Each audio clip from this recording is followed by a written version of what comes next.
Bom, pessoal, antes de iniciar a aula, tem duas dúvidas aqui no chat. A primeira é do Túlio, né? Ele está perguntando com relação a um caso bem específico, né?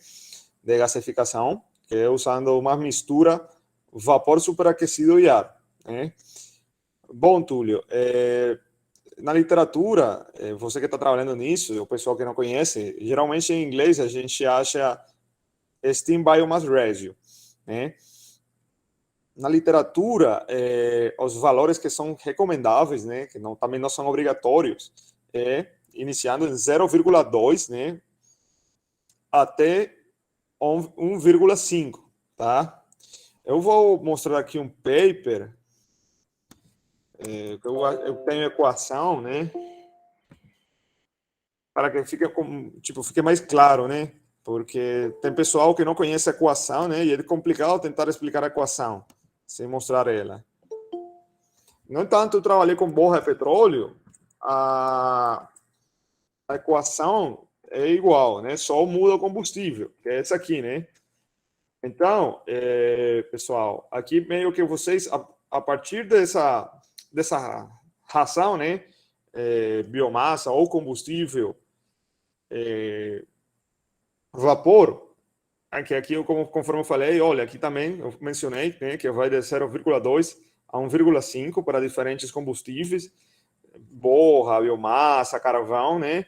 Então, essa equação, né? A partir desse valor, e já vocês conhecendo aqui a vazão de borra de petróleo ou de combustível, vocês podem achar a quantidade de vapor que vai ser fornecido no sistema, tá? Aqui é a umidade, né? Que é a umidade associada à borra, tá bom? Ou ao combustível, nesse caso, do Túlio ou biomassa, tá? Aí essa era a dúvida que o Túlio perguntou. Aqui eu estou vendo também uma dúvida do Lamba.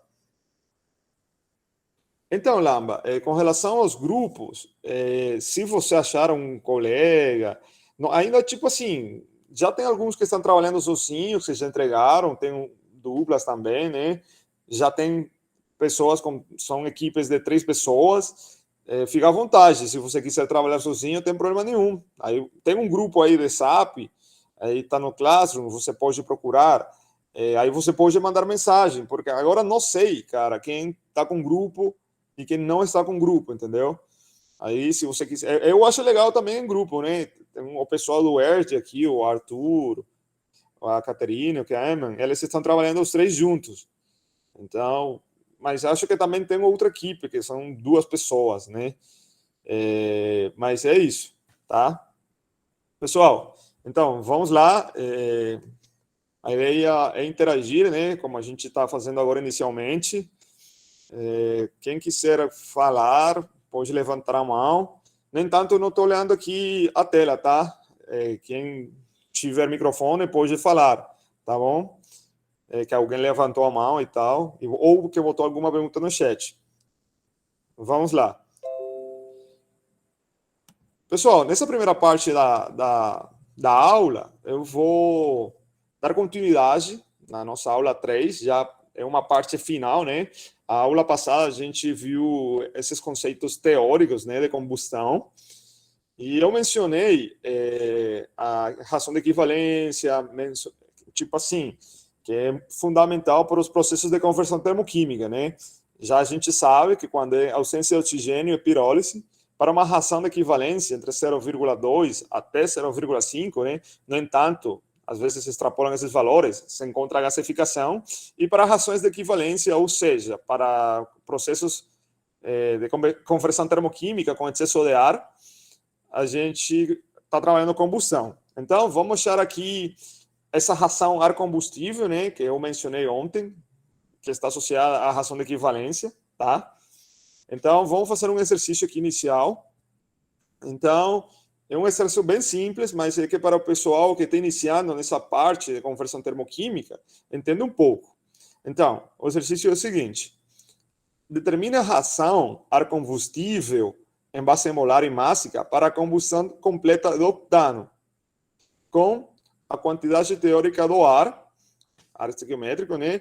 E 150% da quantidade teórica de ar. Ou seja, 50% do ar em excesso.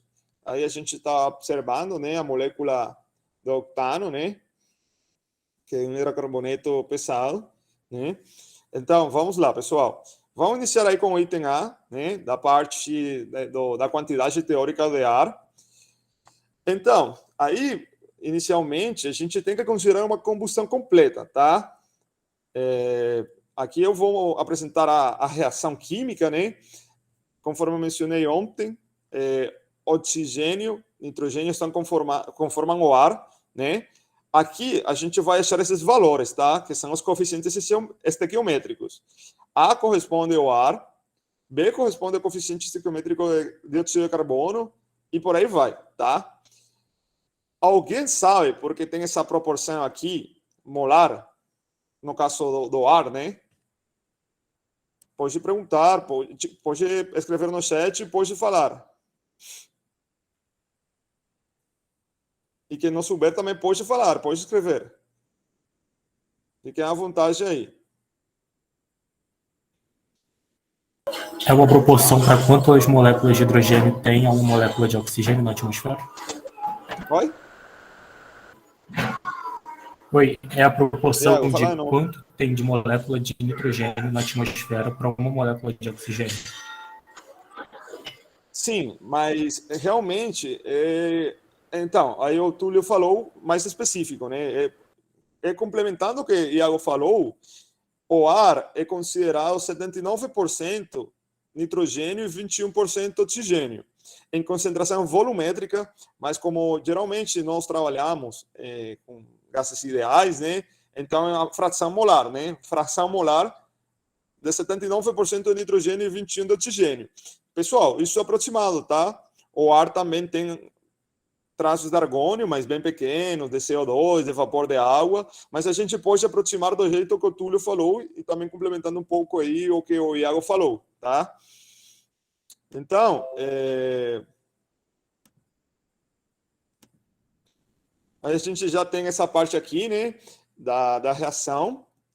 Então, pessoal, para a gente resolver essa reação química, o que a gente vai resolver é o seguinte: vamos fazer um sistema de equações considerando um balanço atômico, que basicamente é o princípio da conservação da massa.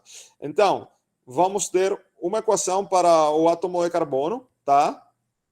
Outra para o átomo de hidrogênio, de oxigênio e de nitrogênio, tá? Esses valores aqui provêm da reação mesmo. Lembre-se que, tipo assim, desse lado aqui, né, da esquerda da equação, corresponde aos produtos desse caso, né? Que é igual a 8. Por quê? Porque a gente só tem 8 átomos de carbono, né? Esse é o caso mais simples, tá? Também o hidrogênio é um caso simples. Então, 2C é igual a 18. Então, 2C, que corresponde a essa molécula diatômica de hidrogênio, né? 2C, 2 vezes C é igual a 18, né? Portanto, C é igual a 9, né? Que a gente já falou, mostrou aqui, tá bom? E já com esses dois valores, a gente já pode calcular o valor de C e o valor de D, né? Desculpa, o valor de A, porque a gente já calculou B e C, né? O valor de A e o valor de D, consequentemente. E são esses valores aqui, tá? Eu não vou entrar muito nas contas, essas são contas aí de calculadora, né?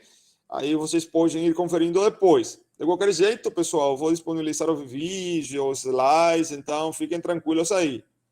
Não é meio que para fazer agora correndo, né? Na correria. Então, já considerando esses coeficientes estequiométricos, a gente reescreve a reação química da seguinte maneira, tá? Já substituímos os valores dos coeficientes estequiométricos e já, portanto, aqui está um erro, tá? É 47 vezes nitrogênio, tá bom? A gente já tem a reação química, certo? Então, pessoal, já considerando esses valores aqui, a gente já pode calcular a ração ar combustível molar, né? Base molar. Então, é os moles de ar dividido entre os moles de combustível. Então, pessoal, a gente tem aqui 12,5 vezes 1, que corresponde a um mole de oxigênio, né? Mais 12,5 vezes 376, tá? Então, isso aqui corresponde aos moles de ar. Muitas pessoas podem me perguntar, mas você está falando mol, por que quilomol? Pessoal, é a mesma, vocês podem mudar a base sempre que vocês respeitem na hora de vocês converterem para a base mássica, tá? Quilomol dividido entre quilomol, libramol dividido entre libramol, né? Tem pessoas que misturam as bases, né? Mas tem que considerar que o valor de 1000, né? Que muda, né? Por exemplo, aí eu posso ter aqui, né? Moldear, né? E baixo quilomoldear. Então a gente tem que ter outro produto aqui, né? De 1 quilomol, né? Embaixo, né? No denominador, vezes 1000, né? No denominador, no numerador. Então é isso, pessoal. Mas o importante, eu recomendo sempre trabalhar com as mesmas bases, né? Tipo assim, quilomol, quilomol, tá bom? Já porque depois fica mais fácil vocês converterem para a base mássica, que é o próximo passo aqui do exercício, né? Então, pessoal, já também, já para uma ração ar combustível em base mássica, a gente considera o resultado que obtivemos anteriormente, tá? E simplesmente a gente vai usar a massa molar, tá bom? Então, aproximadamente, a massa molar aqui do ar é 28, tá bom? Já o Túlio mencionou aí no chat a concentração molar, né, ou fração molar dos dois elementos, dos dois compostos químicos que constituem o ar. E aqui esse pessoal é a massa molar, né, do octano. Como foi calculada? Então, aproximadamente, o carbono tem uma massa molar de 12,1, então é 12,01, desculpem, 12,01 vezes 8, certo?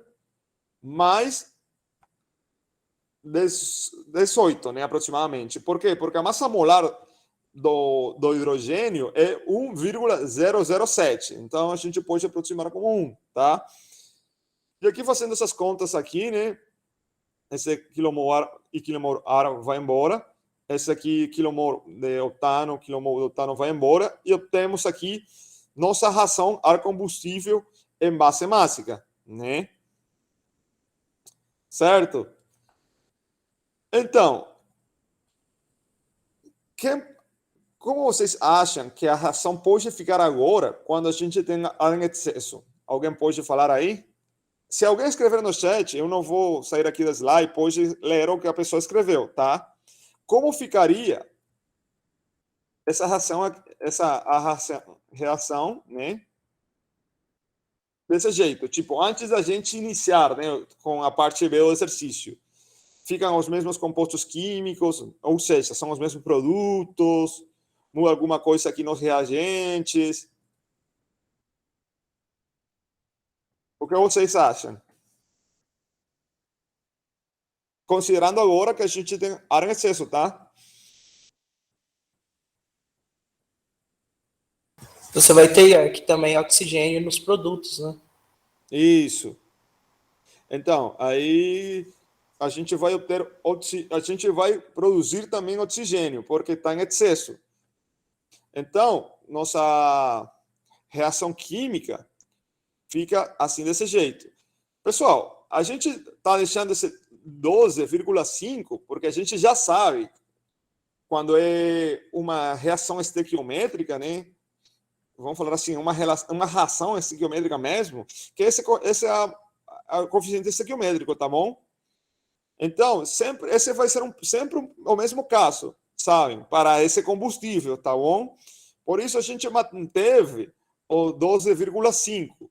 E conforme aí o colega falou, agora nos produtos, dado que a gente está trabalhando com ar em excesso, a gente também vai ter oxigênio nos produtos, tá? Fazemos o mesmo procedimento, um balanço atômico, com o princípio da conservação da massa, para carbono, hidrogênio oxigênio e nitrogênio.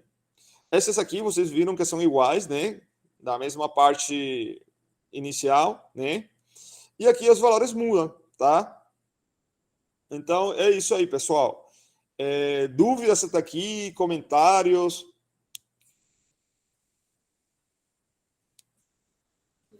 Professor, só um. Com licença, né? Boa noite, né, gente? Pode falar, Gustavo. É porque, assim, eu já trabalhei na minha universidade com gás natural, né? E aí a molécula de gás natural já não é tão simples assim, né? Nós temos vários compostos, metano, butano, pentano, né? Dependendo do gás natural. Tem algum software que já monta essa equação e tudo? Ou tem que ser mesmo na mão e, enfim. Então, Gustavo, aí o Aspen pode te ajudar com isso, tá? Ele não vai te mostrar a reação, né? Mas ele vai te mostrar o balanço mássico ou o balanço molar, né? Dependendo da quantidade que você fornecer. Acho que tem sites na internet, né, que mostram isso. Como você falou, gás natural vamos falar assim, aproximadamente 90% metano, né? Mas tem outros compostos aí, tem propano também, né? Tem outras coisas aí e não é tão simples assim. Ou seja, vamos mostrar para o pessoal isso aqui, né? Então, aí o que o Gustavo perguntou, né? Além de ter metano, que é CH4, tem outros compostos químicos, né? Nessa parte aqui, tá? Aí o que eu falei, Gustavo, tem sites, né? Que fazem isso. O mesmo Aspen, ele contribui, né? E pode te dar já o balanço mássico, o balanço molar, né? Já depende do que você está querendo, entendeu? Mas eu sempre recomendo que você faça manual para você achar o estequiométrico, sabe? Eu gosto sempre de fazer isso, inclusive nos meus processos de gasificação, para a gente ter uma noção, né? Já depois você pode, no mesmo Aspen, por exemplo, criar uma calculadora, e ele faz tudo, né? Para todas as razões de equivalência, né? Faz uma análise de sensibilidade, entendeu? Respondi a pergunta aí? Ok, professor. Obrigado. Nada. Mais alguém?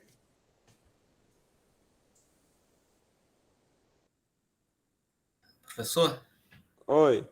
só naquela aquela das equações do A, B, C e D, se diz que tem um excesso de 150%, né, de O2, Certo. né? Aí, no caso, seria 2,5. É que 1,5 referente a esse excesso, né? Que você colocou ali adicional, né? Nas equações. Então, por que você viu 1,5? Porque você está tendo 50% em excesso, entendeu? Isso. Tipo, já a quantidade estequiométrica de ar, vamos falar assim, é 100%. Então, quando você está fornecendo 150% de ar teórico, né? Você está só tendo 50% em excesso, tá? Isso, sim. Beleza? Não, sim, mas no caso foi 150%, seria 2,5, né? Então, exatamente. Se você tivesse 150% em excesso, né? Aí seria 2,5, conforme você falou. Entendi. Que corresponde a 250% de ar teórico, né? Isso. Tá legal então. Tá legal. Show. Valeu aí pela pergunta, pessoal. Mais alguém?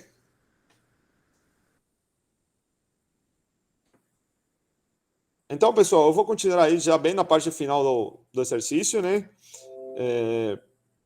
A gente já tem os coeficientes estequiométricos. Então, pessoal, aqui já nós temos, já considerando os coeficientes estequiométricos que foram calculados a partir da conservação da massa, né? Nossa reação, né, balanceada, né? Já com essa estequiometria, tá? Pessoal, fundamental, o mesmo número de átomos de carbono nos reagentes vai estar nos produtos e para todos os elementos químicos, tá? Aí depois vocês podem conferir essa conta aí, tá? Mas princípio é conservação de massa, pessoal, o que entra igual ao que sai, tá? A gente não pode criar ou destruir massa, né? Então, pessoal, aqui já temos já nossa ração ar combustível molar, né? Já considerando aqui o coeficiente estequiométrico e o número de mols, né? E esse é nosso valor, tá? É uma conta simples, né? Um produto. E aqui já temos o valor da ração ar combustível em base máxima.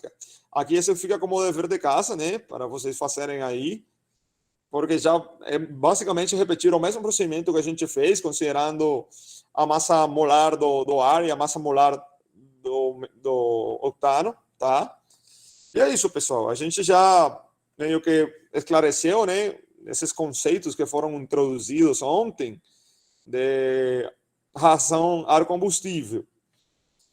Antes de iniciar a nossa nova sessão de hoje, né, que é biodiesel, alguém tem algum comentário, alguma dúvida?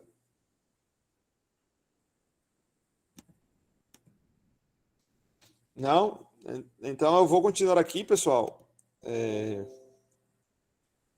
Nossa aula de hoje, a segunda parte da nossa aula de hoje vai focar em biocombustíveis de primeira geração, o caso específico de biodiesel, tá?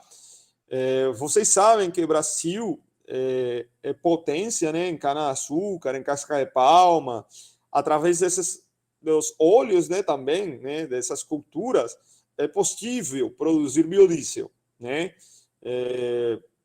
Já vocês sabem que, considerando o aquecimento global, né, e os gases de efeito estufa, é fundamental criar biocombustíveis, né?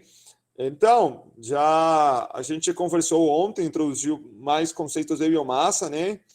Também de combustão de biomassa, mas agora a gente vai focar na geração ou produção de biodiesel, tá?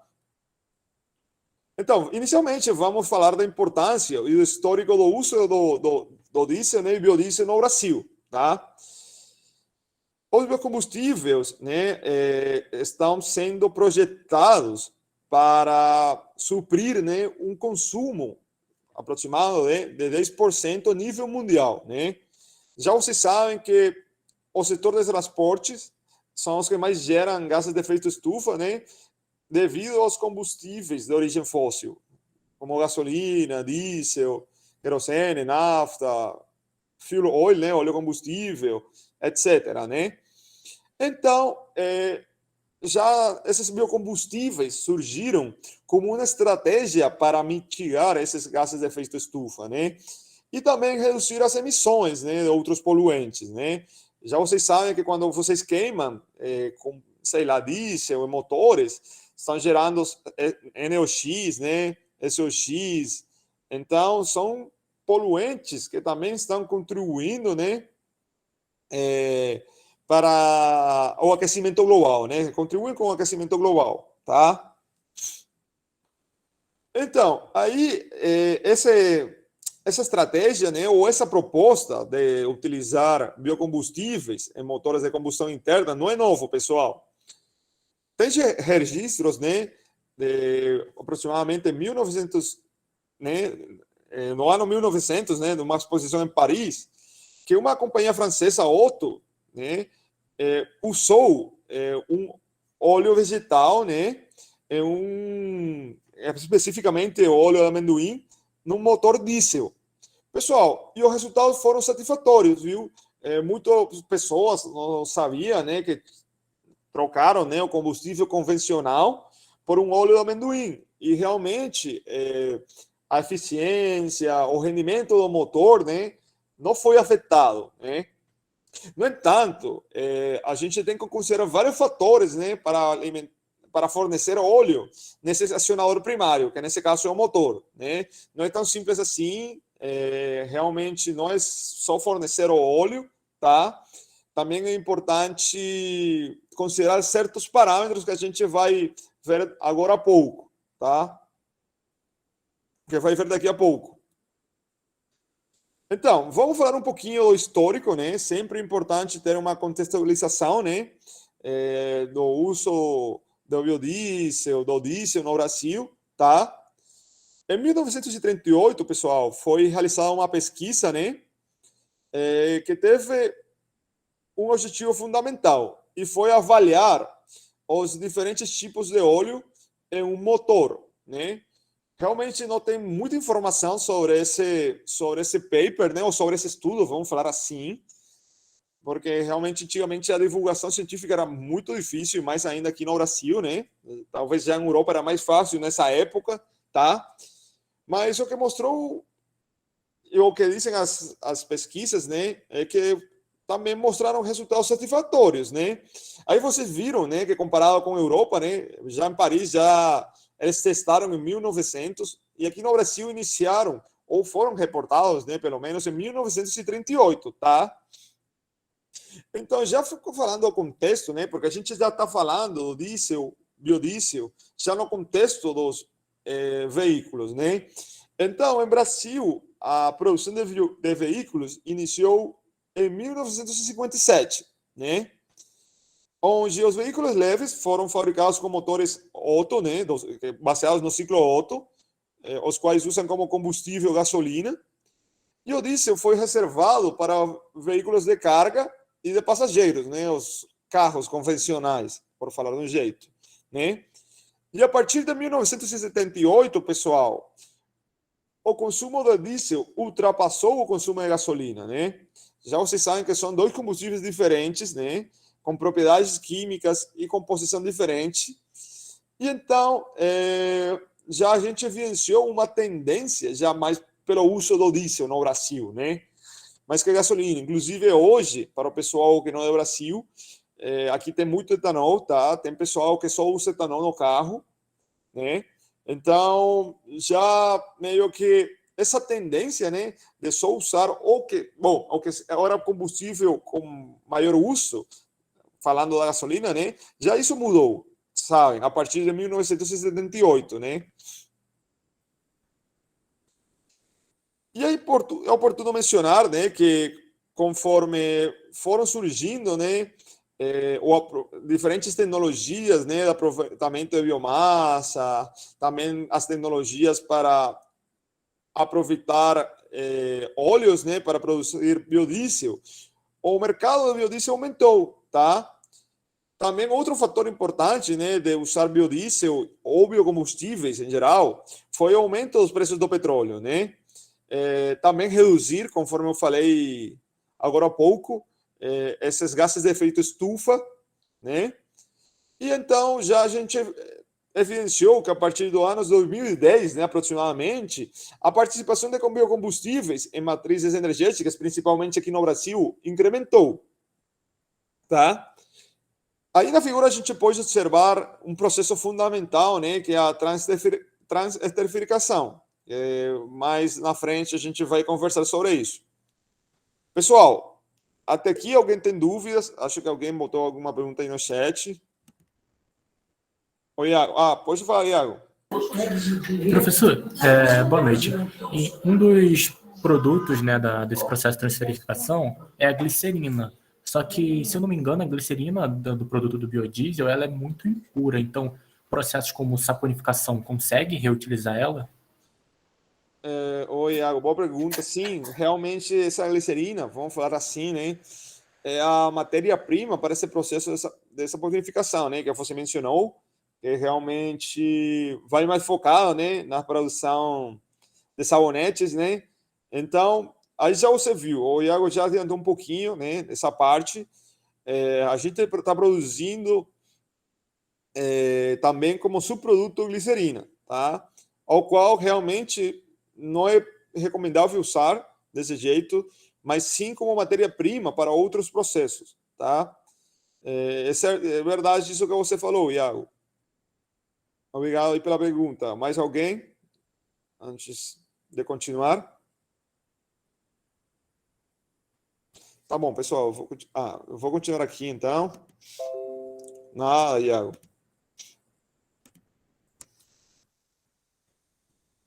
Então, vamos comentar agora algumas generalidades sobre o biodiesel, tá? Já muitos de vocês sabem, né, que o biodiesel, já só com o nome bio, é importante mencionar que é produzido, né, considerando matérias-primas renováveis, né, recursos renováveis. principalmente da biomassa, tá? Desse jeito, a gente pode diminuir, né, a dependência do petróleo.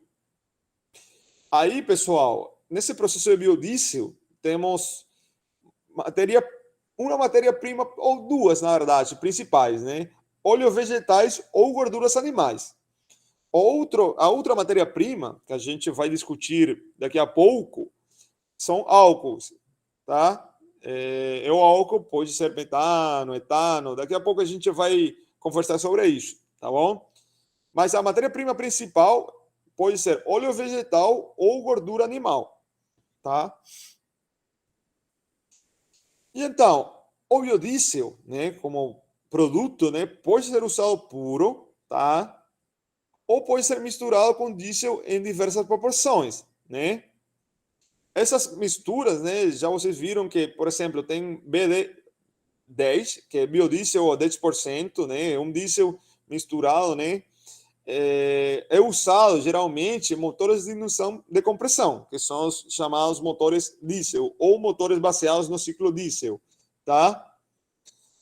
E aí, já vocês considerando, por exemplo, um BD10, você não precisa muito de modificações ou adaptações no motor, né?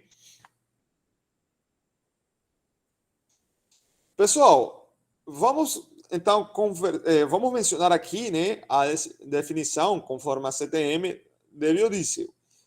A CTM define o biodiesel como ésteres monoalcalínicos de ácidos graxos de cadeia longa derivados de lípidos renováveis, tais como os óleos vegetais ou gorduras animais que são usadas em motores diesel. Então, pessoal, a gente pode ver aqui um triglicérido, tá? Essa aqui realmente é uma representação, né? Pode ter diversas formas. O álcool, conforme eu falei, é outro reagente, né? Aqui, pessoal, essa forma aqui, porque tem esse erro aqui, porque podem ser diferentes moléculas, né? Já se é óleo de dendê, se é óleo de soja, isso aqui pode mudar, tá? Aqui tem um catalisador, né? Que pode ser hidróxido de potássio, tem diversos, tá bom? O qual ajuda, né? No tempo de reação, né? E aqui a gente produz glicerol, né? Ou glicerina, o Iago falou, tá? E uma mistura de ésteres alquilíticos, que corresponde ao biodiesel, tá? Então, essa é meio que a razão principal, né, do processo de produção de biodiesel, certo? Aqui, pessoal, como falei, a gente não tem essa guiometria, né? Aqui eles mencionam um 3 aqui, porque geralmente, tá? É uma proporção 1 a 3, geralmente. Não sempre é desse jeito, tá? Então, pessoal, vamos conversar um pouquinho do uso direto dos óleos vegetais como combustível, tá? Eu já falei que vocês podem misturar, né, óleo vegetal com biodiesel com diesel, mas também você pode misturar óleo vegetal, né, óleo de dendê e tal, com diesel, sabe? Então, uma das vantagens de misturar, né, óleo vegetal com diesel é a natureza de transferência do fluido, o poder calorífico, o qual está associado, na verdade, à porcentagem de diesel, tá? Geralmente, aí a gente se controla muito bem essa porcentagem de mistura, não ultrapassa geralmente 10%. A pronta disponibilidade para o uso e o caráter renovável, né? As desvantagens, a viscosidade é elevada, então é difícil você transportar, né? Baixa volatilidade, ou seja, esse combustível pode ser evaporado a temperaturas menores, né? E a reatividade das cadeias de hidrocarbonetos insaturados. Essas são as principais desvantagens, né, pessoal? Tem outros problemas também, né? Por exemplo, aí a gente pode ver aqui a carbonização, né, do motor, né? Mas já quando você já está misturando, né, durante longos tempos, né? Ou seja, está considerando essas misturas de óleos vegetais com diesel, né? Durante um tempo longo, aí já ocorrem certos problemas. Por exemplo, entupimento dos injetores, depósitos de carbono, que também na literatura são reportadas como carbonização, e aumento da viscosidade do óleo lubrificante no motor, né? Realmente, já vocês viram que isso gera muito problema, né? Realmente, vocês sabem que, inclusive, esses óleos vegetais são usados para cozinhar, né? Então, já foi usado, inclusive em 1900 já foi usado, só que não é recomendável, né, pessoal? Então, isso aí é um problema muito grave, né, a carbonização do motor, né, que no final das contas você vai danificar, né, esse acionador primário. Então, pessoal, agora por isso eu mencionei isso, porque é importante, né, conhecer a diferença entre usar biodiesel e óleo vegetal, né, como combustível, né? O biodiesel provém da transesterificação, que o Iago mencionou aí, né, e a gente já viu a reação. E os óleos vegetais, pessoal, não passam pelo processo de transesterificação, né? Aí os óleos vegetais devem ser aquecidos para eles fluírem mais facilmente, por causa dessa viscosidade que a gente mencionou, né? É difícil fornecer esse tipo de combustível com essas viscosidades tão altas, né, pessoal? Pessoal, antes de continuar aqui com essa parte de pirólise, que qualquer jeito a gente vai, nas aulas posteriores, focar só em pirólise e biomassa. Alguém quer fazer alguma pergunta? Tem algum comentário? Antes de continuar? Mano, professor, o senhor falou aí sobre uns das desvantagens, né, do biodiesel, a reatividade das cadeias de hidrocarbonetos insaturados. O que seria essa reatividade? Bom, Gustavo, realmente essa é a parte de óleo vegetal, né? As desvantagens de usar óleo vegetal. Aí você mencionou aqui, né? Essa aqui, né? Por Isso. exemplo, o que acontece? Que você já está usando, durante esse processo, alguns catalisadores, né? Os quais favorecem a reação e tal. Já, porque lembra que você tem uma combustão no motor, né? Você lembra disso. Então, aí, já você usando óleo vegetal, Gustavo, é muito mais difícil essa combustão, né? No motor, sabem? Então, essa reatividade fica mais difícil por conta dos componentes, né? Ou dos compostos químicos presentes nesse óleo vegetal, sabe? Era isso que eu estava me referindo. Obrigado pela pergunta. Não sei se você quer falar mais alguma coisa aí com Perfeitamente. relação a isso. Não, só isso mesmo, professor. Obrigado. Só Nada. entender mesmo. Mais alguém? Então vamos lá. Pessoal, vamos continuar aqui então agora com a pirólise de óleos vegetais e gorduras.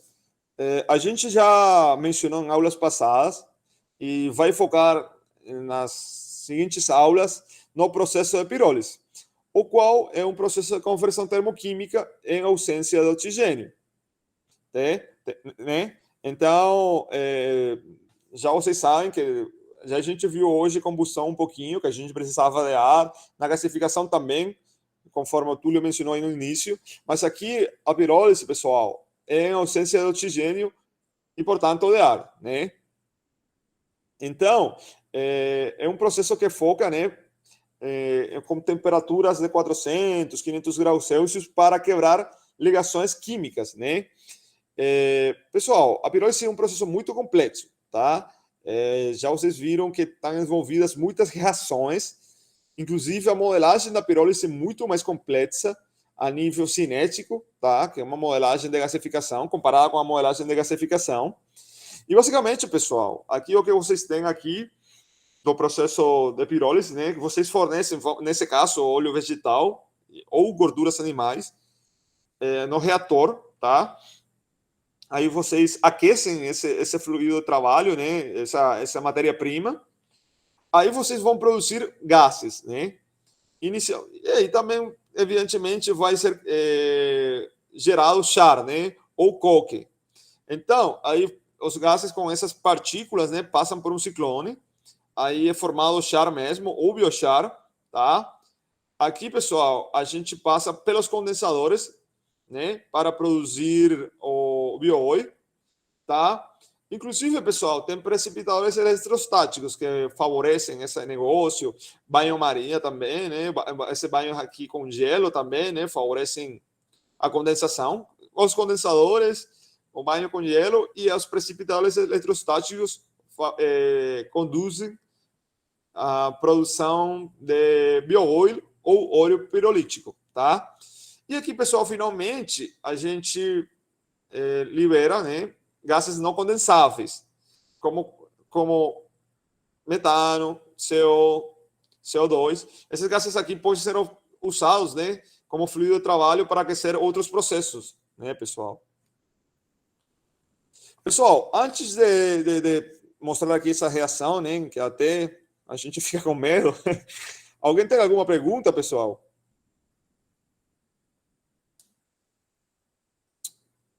Ninguém? Então vamos continuar aí.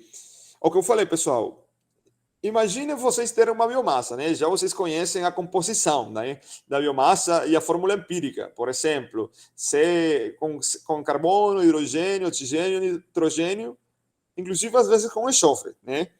Agora vocês imaginem realizar a decomposição térmica, né, dessa molécula assim, né?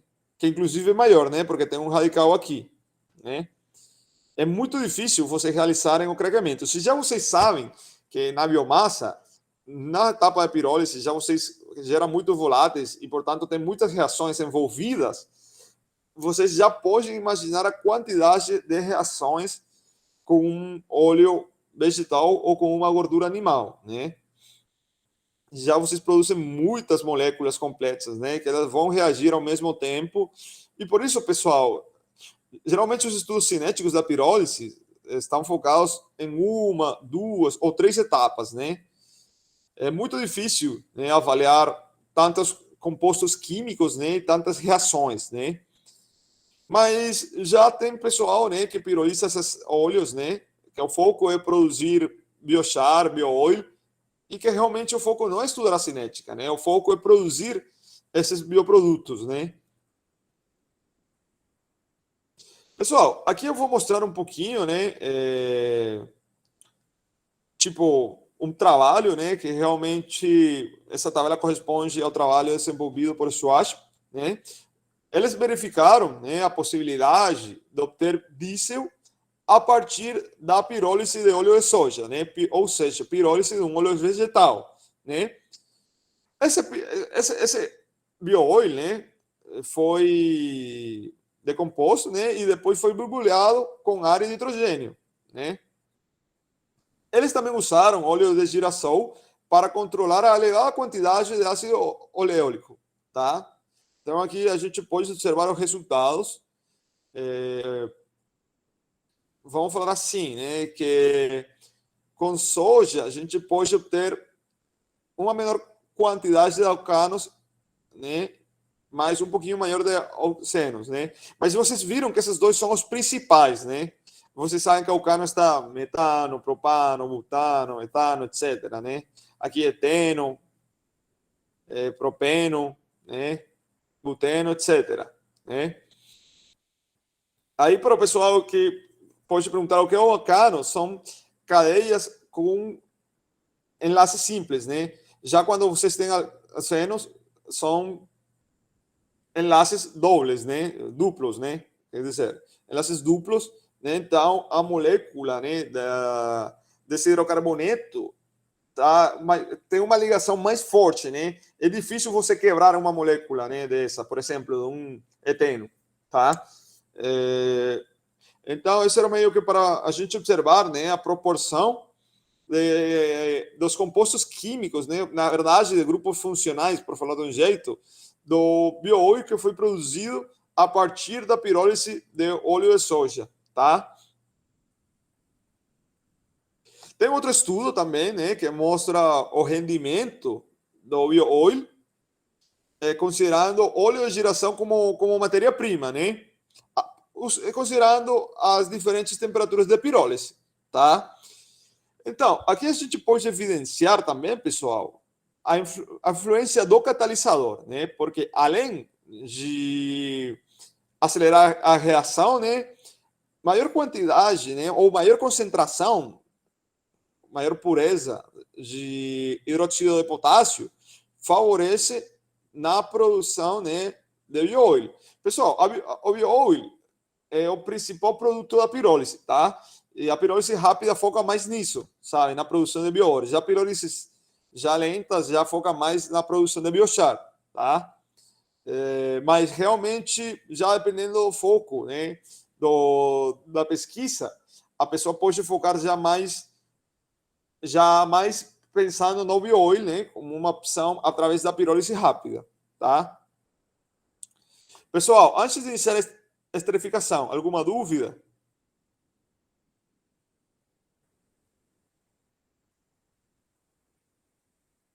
Vamos lá, então. Bom, é oportuno mencionar... alguém falou alguma coisa aí.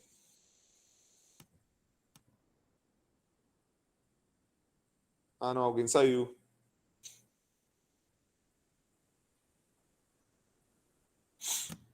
Tá, vamos lá.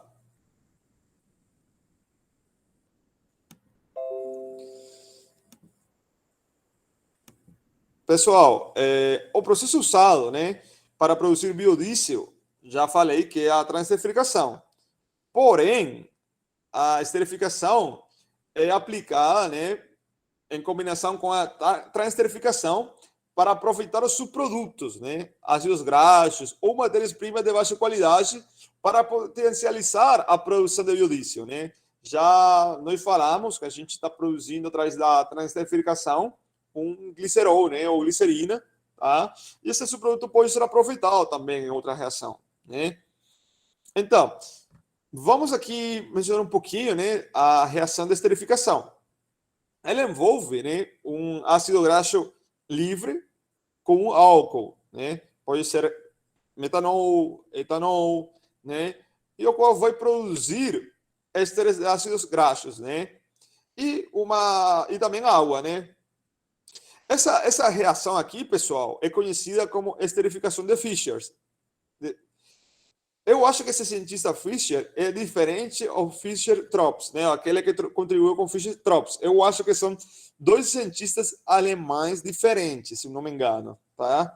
Aí depois alguém pode conferir e até pode mandar aí no chat. Aí, ou no chat aí do WhatsApp, né? Mas eu acho que são dois diferentes, tá? Posso estar enganado. Eles pesquisavam coisas diferentes. Aqui, pessoal, eu vou mostrar então o processo de esterificação, né? A gente tem aquele ácido graxo, né?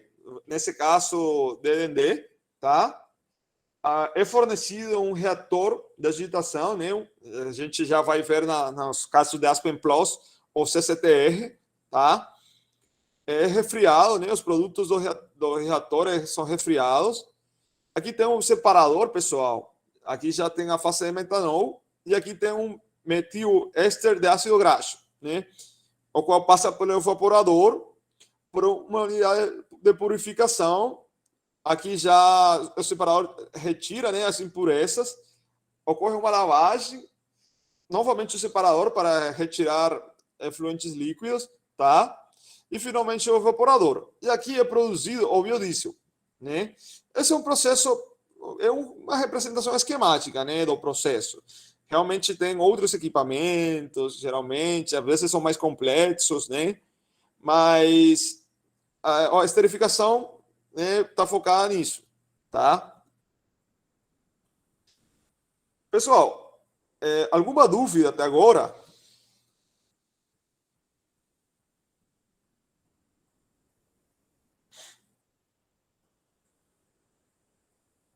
Então, vamos continuar.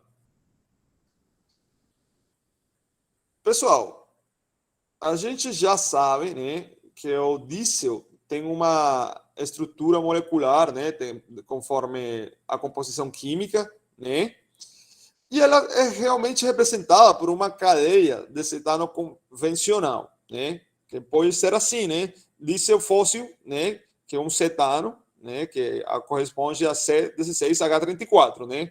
O diesel pode ser representado por essa molécula, né. No entanto, já óleo vegetal, né, óleo que é mais complexo, conforme eu falei, né.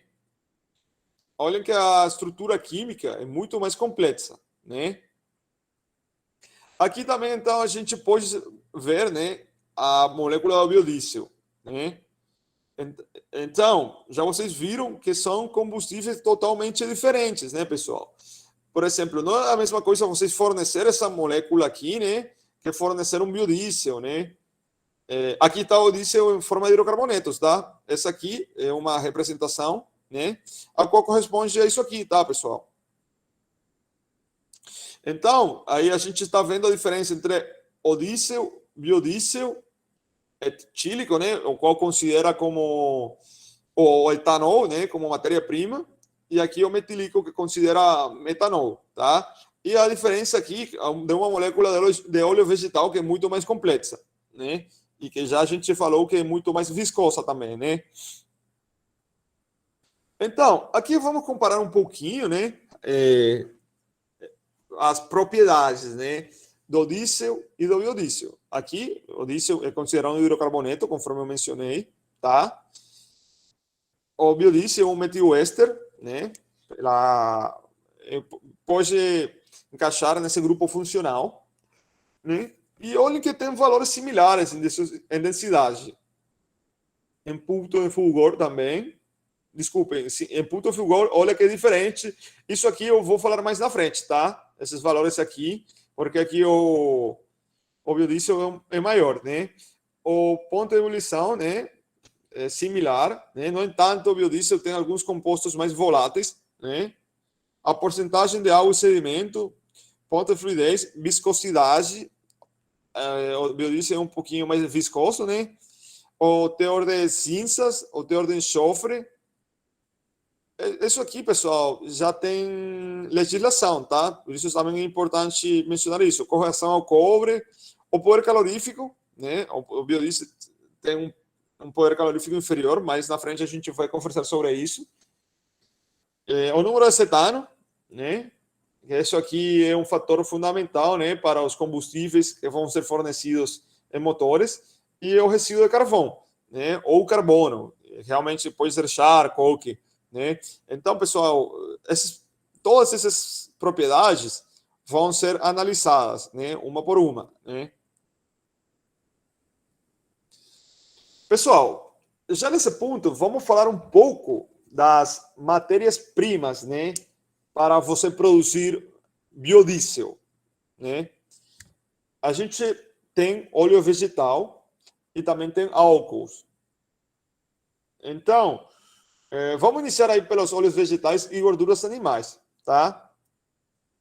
Os óleos e gorduras podem ser considerados substâncias insolúveis em água, né? Já vocês viram, né? Vocês pegam um óleo, um azeite, vocês podem ver que é insolúvel, né? Então, os principais componentes, né, ou compostos químicos, são ácidos graxos esterificados com glicerina, os quais são conhecidos como glicéridos, tá? Então, pessoal, aqui na foto a gente pode ver óleos vegetais, né, de diferentes sementes, diferentes fontes, né? Vocês sabem que tem de girassol, de dendê, etc, etc, etc, né, pessoal? Até abacate também, né? Pessoal, alguma dúvida, algum comentário? Então, vamos continuar aqui, pessoal. Os óleos vegetais e as gorduras animais, ao mesmo tempo, podem ser classificadas em diferentes grupos, né? Temos óleos vegetais convencionais, os quais são os óleos de girassol, couza, soja, coco e óleo de palma, que é conhecido como dendê, né? Ou dendezeiro também, eu acho, né? Temos óleos vegetais geneticamente modificados, já em um laboratório. Esses óleos contêm um elevado teor de insaturados, os quais foram geneticamente modificados, tais como óleo de girassol alto-oleoico, tá? Óleos usados. Pessoal, óleo de fritura, né? Vocês sabem que no Brasil e na Colômbia tem muito programa, né, para reciclagem de óleo de fritura. Então, esse óleo também pode ser considerado uma matéria-prima, né, de baixo custo, por falar de um jeito, para a produção de biodiesel, tá? Nas gorduras animais a gente tem céus de vaca e de porco e óleos de outras fontes, né? Lípidos provenientes de algas e microalgas, bactérias e fungos, tá? Então, essa é a classificação da principal, vamos falar assim, matéria-prima, conforme a gente já viu nos primeiros slides, né? Pessoal, essa figura aqui é interessante, porque a gente pode evidenciar, né, o teor, tipo assim, os rendimentos, né, prováveis da produção de biodiesel, né? Olha o interessante, conforme a hectare, né, o que tem um maior rendimento é o dendê, né? Longe. Vocês sabem que óleo convencional para cozinhar é óleo de dendê, né? Já a gente pode observar que tem um rendimento alto ao se comparar com os outros, né? Olhem que o de soja é bem baixo, também tem de algodão, tá, pessoal? Acho que a gente já mencionou todas essas culturas aqui, né? Tem óleo de milho, que também é bem baixo, né? Realmente o milho, já a nível de biomassa, é aproveitado de outra maneira, né? Não como óleo, tá? Não como biomassa, como matéria-prima para produzir biocombustíveis, né? Que é o foco aqui da matéria. Biomassa, bioenergia, biocombustíveis, né, pessoal? Já que a gente pode observar, né, como é o processo para vocês produzirem um óleo, né, refinado, né? Tipo, óleo que vocês podem observar aí no supermercado, que vocês podem usar para cozinhar, né? Tem o grão, né? Já vocês estão na cultura, pegam o grão, tem um tratamento, o qual requer de limpeza, pré-aquecimento, esmagamento, descamação, cozimento. Já posteriormente passa uma etapa de extração, né? No qual temos uma extração mecânica, né, pessoal? Prensado de extrusão. E aqui, solvente, né? Aqui são usados produtos químicos como etsano, né, pessoal? É uma extração por solventes, já é uma extração química mesmo, né? Aqui a gente poderia falar que essa mecânica é mais física, né, pessoal? Já posteriormente, temos a filtração, né? Retirar o solvente, né, que foi usado aqui. Temos nesse ponto o óleo cru. Pessoal, esse óleo cru é usado em algumas coisas, mas para essa aplicação de cozinha é necessário um processo de refinação. Já que tem uma série de processos, né, onde os principais são a neutralização, branqueamento e deodorização. E já depois, finalmente, a gente obtém aquele óleo refinado, né? É um processo realmente complexo, mas que tem 4 etapas fundamentais. Pessoal, antes de iniciar com álcoois, alguém tem alguma dúvida?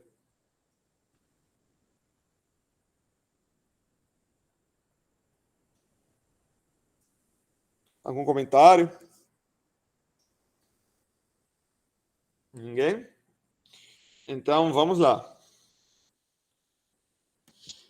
Pessoal, os álcoois nesse processo da produção de biodiesel é a outra matéria-prima, né? Outro reagente, vamos falar assim, né?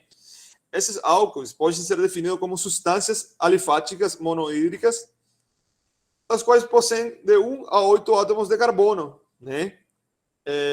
Em princípio, pessoal, qualquer álcool alifático de cadeia curta, né? É importante mencionar isso, pode ser usado como reagente no processo de transesterificação. No entanto, os melhores álcools são aqueles de baixo peso molecular, ou seja, de cadeia curta, né? Aqui a gente pode ver de C1 até C4, né? Ou seja, metanol, etanol, propanol e butanol, certo? Vamos iniciar, realmente vamos mencionar os dois principais, que a gente já viu um pouquinho em alguns slides, que a gente já viu, biodiesel metílico, biodiesel etílico. Então, vamos mencionar esses dois que são os mais usados. No entanto, pessoal, já tem estudos, tem muita coisa que foi desenvolvido com álcools de cadeia longa, né? Então, pessoal, o metanol também é conhecido como álcool metílico, inclusive também como álcool de madeira, né? E pode ser produzido a partir de várias fontes, como gás natural, né? Aí alguém aqui trabalha, acho que é o Gustavo, né, com gás natural. Esse gás natural é passado por uma reforma, e aí vocês podem produzir metanol, né? A partir de carvão também, né? De madeira, de resíduos orgânicos como biomassa. Pessoal, inclusive aqui, né, carvão e biomassa, eles podem ser gaseificados, aí vocês produzem o gás de síntese, e esse gás de síntese também passa por uma reforma para produzir o metanol, né? Então, mas fundamentalmente o processo mais comum, né, é a produção sintética, tá? Uma das vantagens do metanol, né, para o uso desse álcool, né, como combustível, né, é a redução da emissão de poluentes e as poucas alterações que são necessárias para usar esse combustível nos motores, né? Inclusive, acho que a Fórmula Indy, se eu não me engano, usa metanol como combustível, né? Agora o etanol, pessoal, o etanol, eu acho que é o mais famoso, né? Muitos aqui já vocês conhecem, né? Esse processo de geração de etanol também, inclusive de biodiesel a partir de etanol, né? Ou considerando etanol como reagente, né? O etanol pode ser produzido a partir de 3 matérias-primas, né? Ou através de 3 processos. 3 tipos de matérias-primas, né? Matérias-primas ricas em sacarose, como a cana-açúcar, que aqui o Brasil é potência, Brasil é potência mundial, né? O melaço, sorgo doce e beterraba. Também o etanol, né, pode ser produzido através de um processo que considere cereais, né, como milho, trigo, cevada, como matéria-prima, ou tubérculos também, tá? Tais como mandioca, batata, etc. E, finalmente, os últimos tipos de matéria-prima que podem ser usados para produzir etanol são materiais ricos em celulose, né, como madeira, né, e os resíduos agrícolas. Aí pode encaixar a biomassa, tá? Pessoal, o etanol, né, a forma mais famosa, por falar de um jeito, e é uma representação, né, é em bebidas alcoólicas, né? E também pode ser usado como desinfetante ou solvente químico, né? Ele possui uma alta octanagem, então favorece também esse uso, né, em motores. E comparado com o metanol, tem uma maior solubilidade, né? Como eu falei, já o álcool, por essa alta octanagem, é utilizado como combustível, né? O qual pode ser usado puro também com misturas, né, pessoal? Aqui tem pessoal que mistura etanol com gasolina, né? Ou tem carros que só usam etanol aqui no Brasil, né? Então, pessoal, já dependendo do tipo de álcool que vocês vão usar nesse processo de transterificação, né, a composição do biodiesel vai mudar, evidentemente, né? Não é a mesma coisa você produzir, né, um biodiesel, considerando metanol, etanol, que usando isobutanol, né? Pessoal, aqui vocês têm 3 tipos de butanol, né? Alguém sabe por que são 3? Pode responder aí no chat. Essa é uma pergunta mais química, né? O pessoal de engenharia química deveria saber mais do que eu, essa resposta aí. Porque a gente tem 3 butanol. Tipo, isobutanol, N-butanol e 2-butanol.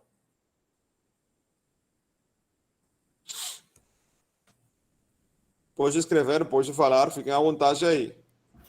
Tem a ver com a posição da hidroxila? Isso já depende da localização, né, do hidroxilo, né? Uhum. Vocês sabem que, lembram aqui, né? Vamos voltar aqui numa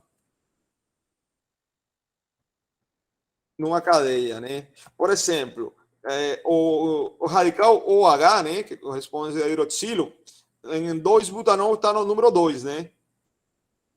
Então, já quando é isso, N-butanol, já muda. Então, é a mesma fórmula química, né? Só que está mudando, né, a posição do radical hidroxilo, conforme o colega aí falou, né? E é isso, pessoal. Aí vocês podem observar que tem a densidade bem similar, né? No entanto, por exemplo, o metanol é muito volátil, né? O etanol também, mas aqui já tem outros que têm um ponto de ebulição grandes, né? Até comparados com a água. Pessoal, então vamos fazer um resumo, né, do processo de produção de biodiesel. Vocês têm metanol ou outro álcool, um catalisador, né?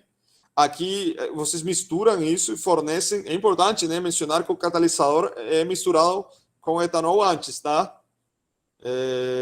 Aí vocês fornecem ao óleo vegetal ou gordura animal, óleo de cozinha, né, óleo de fritura, etc., né? Vocês realizam esse processo de transesterificação, já posteriormente fazem uma neutralização, né, que é neutralizar o ácido, então levar um pH aproximadamente de 7, uma separação de fases, né? Aí vocês estão produzindo um biodiesel cru. No entanto, aqui tem uma reneutralização para recuperar o álcool, né? Nesse caso, uma reciclagem de metanol. O biodiesel cru passa pela purificação, né? Também é recuperado o metanol aqui nesse ponto. Aqui já meio que é um processo a nível industrial, um controle da qualidade. E finalmente aqui é produzido o nosso biodiesel, que aqui é escrito como metilester. Mas tem outros subprodutos aí, a glicerina crua, né? Aí tem uma purificação, né? Que a qual pode produzir uma glicerina farmacêutica ou pode passar por saponificação também, né? Então, esse é um processo, vamos assim, uma representação esquemática do processo de produção de biodiesel, tá? Já vamos falar a nível de um reator, né? Aí vocês fornecem a matéria-prima principal, né? Que é o óleo vegetal. Aqui o álcool, né? O qual vai misturar com o catalisador. E aí vocês estão produzindo biodiesel e glicerina. Pessoal, esse é um balanço mássico, vamos falar assim, considerando umas proporções gerais. Eu já falei, isso pode mudar, né? Aqui eles estão mencionando proporções para metanol ou etanol. A gente vai ver depois, aqui durante nossa aula de hoje, essas proporções, né? Que não sempre é 3:1 ou 1:10, entendeu? Aí isso vai mudando dependendo do tipo de álcool, tá? Inclusive até o tipo de catalisador, né? Pessoal, alguma dúvida, algum comentário?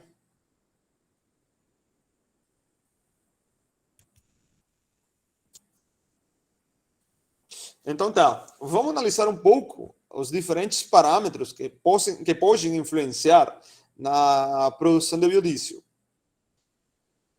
As variáveis mais importantes, né, que afetam uma reação de transesterificação, né, para produzir biodiesel são temperatura e tempo de reação, relação molar, conteúdo de ácidos graxos livres de água, tipo de catalisador, né, e efeito da velocidade de agitação, né? Porque já vocês viram que é um reator contínuo, né, e precisa de uma agitação. Vamos focar agora na temperatura de reação. Pessoal, a transesterificação pode ocorrer em uma faixa ampla, né, de temperaturas dependendo do óleo vegetal que foi fornecido como matéria-prima, né? Mas, geralmente, ocorre a uma temperatura próxima ao ponto de ebulição do álcool. Por isso vocês viram essa tabela com os pontos de ebulição dos álcools, né? Então, metanol, que é muito volátil, né? Aí, a temperatura de reação, né? A temperatura do processo está na faixa de 60 e 70 graus Celsius, né? O tempo de reação. Pessoal, a conversão aumenta com o tempo de reação, é um fato, né? Os catalisadores homogêneos, né, precisam de tempos de reações menores que os catalisadores homogêneos, né? Então, aqui a gente está vendo um catalisador homogêneo, né, que é hidróxido de sódio. E aqui tem uns heterogêneos, né, que tem alúmina, né, que é meio que uma mistura, né, de alúmina, também de sódio, de hidróxido de sódio, né? Então, podemos ver aqui, né, que os catalisadores homogêneos favorecem o rendimento do biodiesel, né, ao se comparar com um heterogêneo, sabem? E aqui também, isso a gente, evidentemente, o tempo de reação também favorece o rendimento do biodiesel, né? Relação molar. Então, alguém falando alguma coisa aí? Sou eu, professor Arthur. O que seria um catalisador homogêneo ácido, nesse caso? Você exemplificou no slide. Ácidos. Por exemplo, esse aqui é básico, né? Porque Uhum. tem sódio. Por exemplo, aqui eu tenho aqui uma lista de catalisadores, Arthur. Eu vou te mostrar aqui rapidinho. Por exemplo, o ácido sulfúrico é um ácido, né? O ácido clorídrico também é um ácido, né? Foi uma boa pergunta, né? Aqui eu ia mostrar já depois os catalisadores, mas são esses aqui, tá? Os ácidos, né? Entendi. Esses aqui são os básicos, beleza? Tudo bem. Show, valeu. Então, como eu falei, ia falar que a relação molar influencia, né, no rendimento da produção, né, do éster. Então, isso que eu já falei, né, já acho que a gente viu uns slides, né, que a relação molar de álcool e triglicérido para a transfericação é de 3:1, né, geralmente. Mas, às vezes, esse valor varia, né? É oportuno mencionar que essa relação molar é associada com o tipo de catalisador usado. Então, depende do álcool que vocês vão usar como reagente, do catalisador, que já mostrei um pouquinho aí para o Arthur, que a gente vai conversar daqui a pouco, né, sobre isso. Então, já vocês viram que não sempre é 3:1, né? Então, porque reações catalisadas por ácidos, como ácido clorídrico, ácido sulfúrico, requerem o uso de elevadas relações molares, álcool, óleo vegetal, né? Por exemplo, vocês têm uma relação molar, geralmente, né, de butanol, óleo de soja, que é igual a 31, né, como mostro aqui no slide. Então, não sempre 3:1 ou 1:10, né? Tudo depende, né, pessoal? Agora vamos mencionar um pouquinho o teor de ácidos graxos livres e água. O glicérido deve ter um índice de acidez menor que 1, né? Isso já é uma regra, né? Se esse índice de acidez for maior que 1, mais alcalies serão atingidos para neutralizar os ácidos graxos livres, né? A água também causa a formação de sabão, o qual consome mais sabão e reduz a eficiência, né, do processo. Então, pessoal, tudo assim, nesse caso, já também é importante considerar o teor de ácidos graxos e de água para o processo, né? Tem que controlar essas duas variáveis, né? Porque pode favorecer a formação de sabão, que não é desejado no nosso processo de produção de biodiesel, né? Também vai ser necessário outros catalisadores para neutralizar, né, os ácidos graxos livres, se isso forem muito altos, né? Então, isso é outro fator que a gente tem que considerar na produção de biodiesel, tá? O tipo de catalisador e concentração. Tem 3 tipos de catalisadores, os quais são ácidos, bases e enzimas, né? Um catalisador alcalino é o que mais os catalisadores alcalinos são usados frequentemente, né? São os mais usados. No entanto, tem outros tipos de catalisadores, conforme a gente verá daqui a pouco, né? Vai ver daqui a pouco aí no slide, que favorece, né, um menor tempo de reação. Porque lembre-se, pessoal, que o objetivo principal de um catalisador é acelerar a reação, né? Então, aí essas são as bases de um alcalino e o ácido que o Arthur perguntou, né? Então, tem aqui diferentes tipos de catalisadores: sódio, hidróxido de sódio, hidróxido de potássio, ácido sulfúrico, ácido clorídrico e por aí vai, né? Então, tem outros, né, que são resinas. Estes são já produtos já comerciais, né, que a gente não tem uma fórmula química, né, porque geralmente são patentados, né, e a sílica gel, né, que também a gente tem outras aplicações para essa sílica gel, né.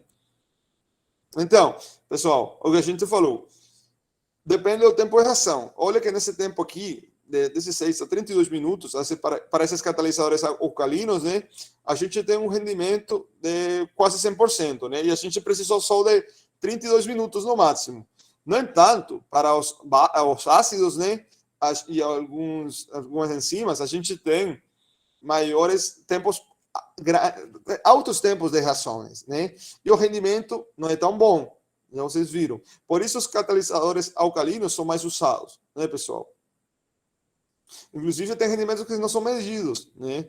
Esses são catalisadores que realmente não foram desenvolvidos para esse objetivo, né, pessoal? Mas que eles tentaram usar, né?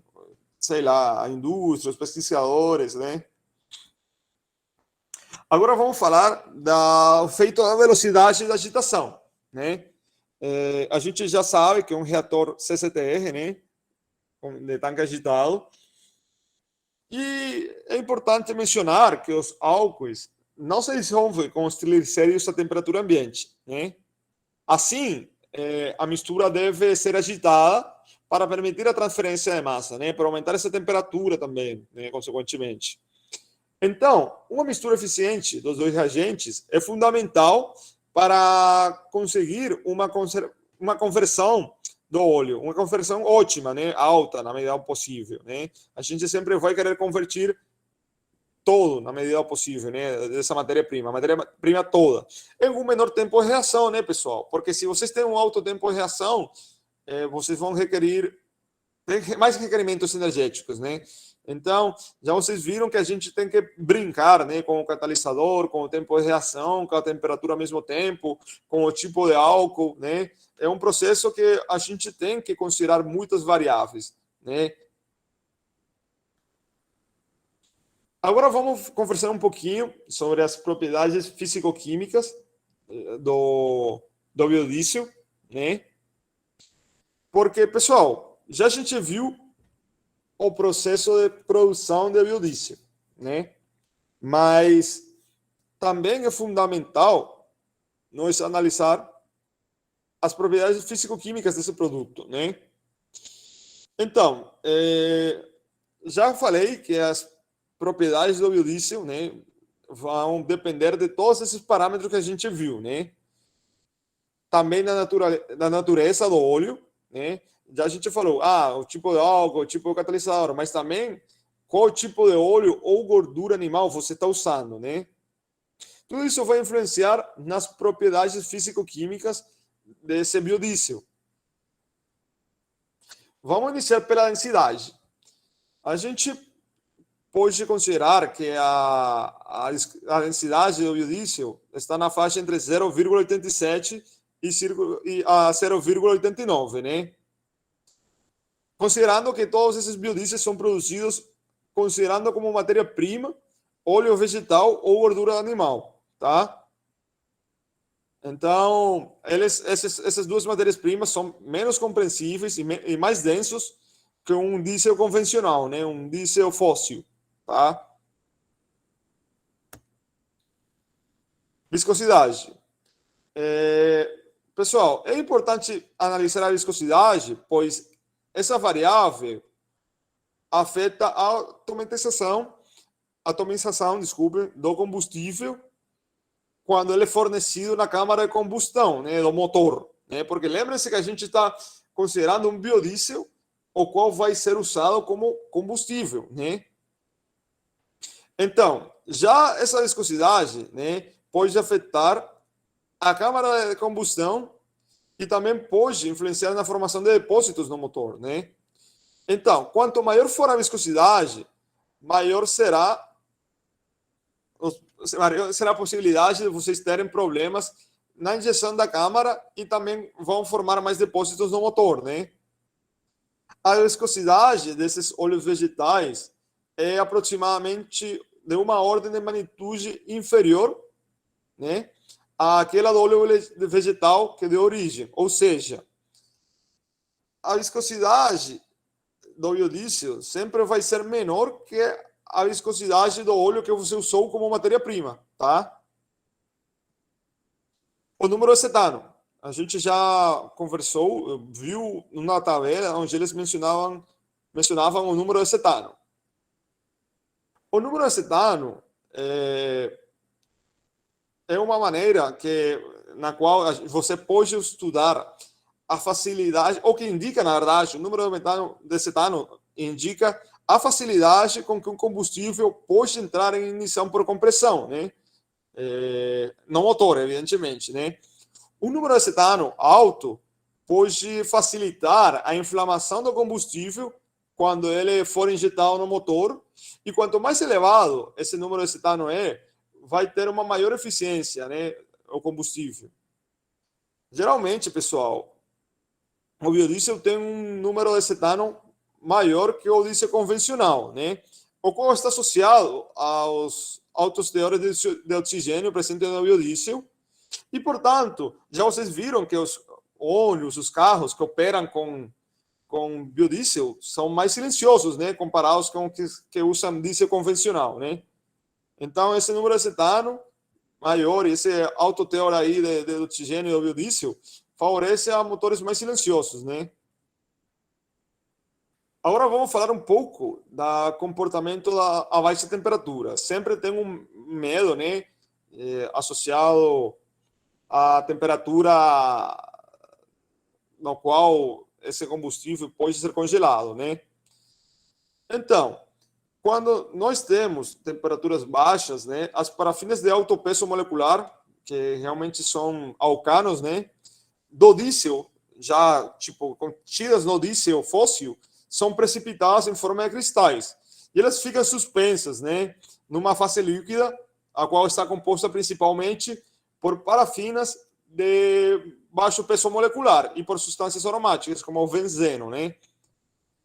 Então, já conversando com relação ao biodiesel, esse mostra também problemas a baixas temperaturas, pois as propriedades do biodiesel nessas temperaturas podem favorecer a transição ao estado sólido mais rápido que para o diesel. Ou seja, esses cristais que eu mencionei são formados mais rapidamente no biodiesel, pessoal.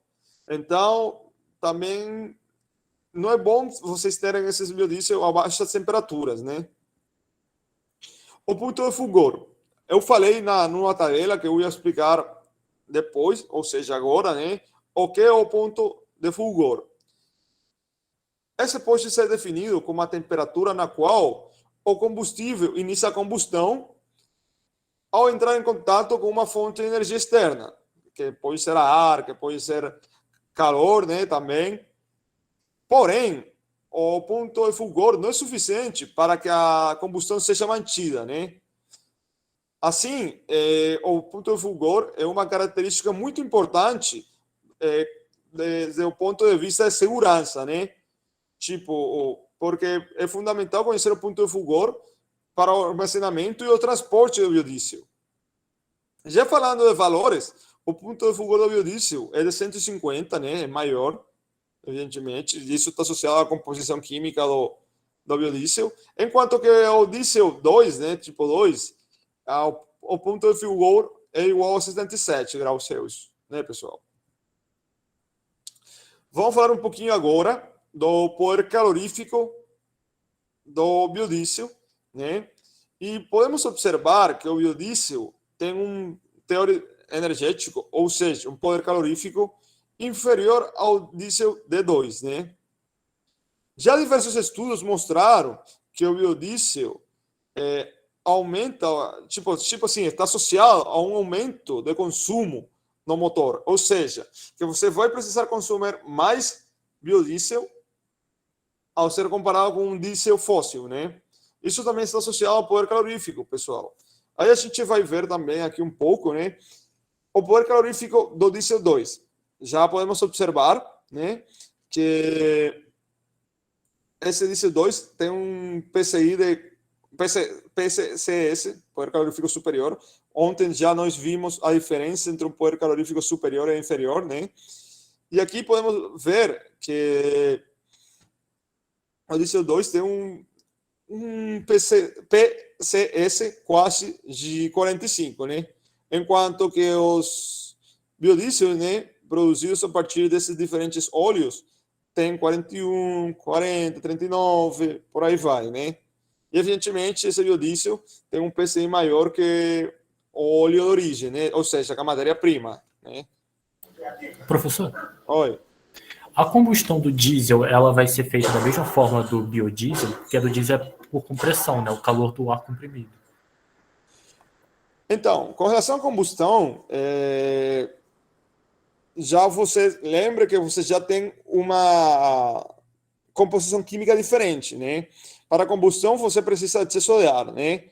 Esse excesso de ar, já você determina a quantidade de ar que vai fornecer, considerando a composição química, né? E as propriedades do biodiesel. No entanto, você usa o mesmo motor, você não vai usar a mesma quantidade de ar no motor, entendeu?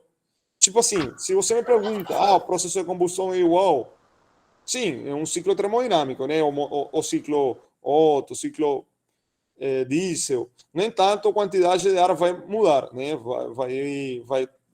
Vai ser, dependendo do biodiesel, né? Vai ser menor, né? Um que o outro. Beleza? Beleza, valeu. Nada. Estabilidade e oxidação. O biodiesel, evidentemente, né? Considerando os componentes químicos, é suscetível à oxidação, né? O qual pode afetar a qualidade do mesmo. O biodiesel também é também suscetível à degradação hidrolítica, né? Porque tem quando tem presença de água, né? Por isso vocês viram que também é importante controlar um índice de água que mencionamos em uns slides anteriores, né? Também, às vezes, ocorre autooxidação, né? O qual está associado à presença de ligações duplas nas cadeias de várias substâncias graxas, né? É oportuno mencionar que os diferentes tipos de biodiesel contêm quantidades significativas de ésteres, né? E então isso pode influenciar também na estabilidade desse combustível, né? A estabilidade de oxidação já depende mesmo da composição química, né, do combustível, ou seja, do biodiesel. O resíduo do carbono, que nós conhecemos em gasificação como char, às vezes em outros processos como coque, né? Sempre que temos um processo de conversão termoquímico, inclusive nesse processo de transesterificação, né, é gerado um char, né? É gerado um char, pois a gente está levando uma decomposição térmica a um ponto do processo, né? E aí a gente pode observar que conforme aumenta a porcentagem de biodiesel, né, o rendimento do biodiesel, a gente tem um resíduo de carbono menor, né? Então, já para a porcentagem de biodiesel mais baixos, né, com uma pureza menor, a gente tem maiores resíduos de carbono, ou seja, tem maiores rendimentos do char, por falar de um jeito, né? Rendimento do char ou do coque. Pessoal, nós conversamos um pouco, né, sobre essa tabela das propriedades. E eu mencionei que também é importante mencionar o enxofre total de cinzas e de enxofre total, né? Porque já tem legislação, pessoal. Já quando você tem combustível, já você por exemplo, um biodiesel puro, né, um biodiesel 100, já você precisa de um índice de enxofre menor que 1 parte por milhão, né? Então, já esse baixo teor de enxofre contribui a diminuir impactos ambientais e também favorece a vida útil do motor. Já com relação ao teor de cinzas sulfatadas, esse, no caso do biodiesel, deve ser menor a 0,001 em porcentagem de massa, né? Para cumprir com o estabelecido na norma CTM de 874. Já essa é uma norma mais focada, né, no teor de cinzas dos biocombustíveis. Geralmente, pessoal, os biodiesel produzidos cumprem com esses requerimentos, né, do teor de enxofre total e de cinzas sulfatadas, né? E agora também, pessoal, já para finalizar um pouco, já vamos falar um pouquinho do teor da glicerina livre e glicerina total, que é um subproduto do processo. A glicerina ligada corresponde à quantidade de glicerina em ligações mono, di e triglicéridos. A quantidade de glicerina restante, pessoal, corresponde à glicerina livre, né? Então, o teor total de glicerina livre do biodiesel não deve exceder 0,02% porcentagem massa, né? E a quantidade máxima de glicerina total deve ser menor que 0,24, né? De acordo à norma CTM de 6584. Pessoal, obrigado aí pela presença, também pelas perguntas, realmente foi uma discussão bem legal.